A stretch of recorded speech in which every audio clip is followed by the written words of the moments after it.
Better cards today, chosen by a local agent, Mr. Nick McKinney from Narrandera. Awarded to the McQuilter family, represented by Mark here. Last year, won it again this year, boys. So well done. That's the tops of the cards, boys. Other than that, 45, standing over 2 yards. All those cards that I suggest are worth 780 or 90.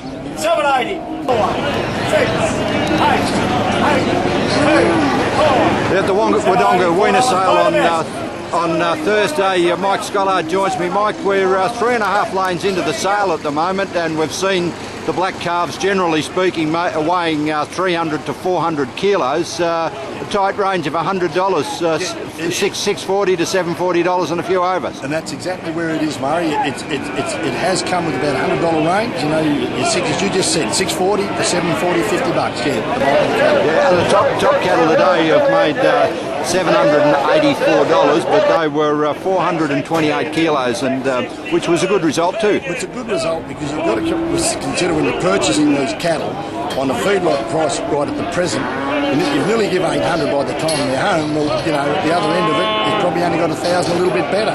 Yeah, and on today's buying, you mentioned the feedlot price, they're buying them nearly square, aren't they? On parity, par for par? Yeah, nearly par for par. They really are, and it's probably the first time we try to think what year that is, but it's been a long time that you could do that. It's always been a 30 or 40 cent over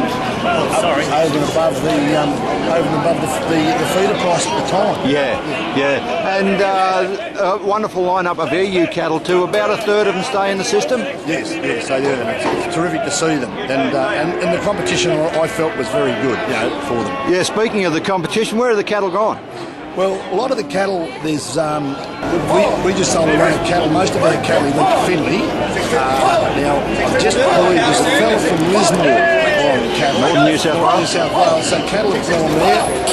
Locally, a Lady Smith feeder on Port cattle, and some of the heavier cattle have gone to TNR, which is south of there, of course. Yeah, and Rangers Valley have been very strong on the EU cattle. Yeah, Rangers Valley have been strong. Yeah. So it's a very good spread. A few of the cattle at this stage gone local. Like when we say local, we have cattle go back into the Narrandera district. There's cattle gone to Curryong, and I think you'll find as the smaller cattle, a lot of those probably the fellas that are off the grain growing have come in here, and you'll see a few of them try and buy the little money cattle, which will obviously make then, Murray, more sense per kilo. Yeah. Quite happy with it? I think so, Murray. Look, I think we're all a bit nervous, but with the way the heat and that's coming in, but I think most people are going home today thinking, well, that's what we thought we'd achieve, and I believe we've sort of got to those prices.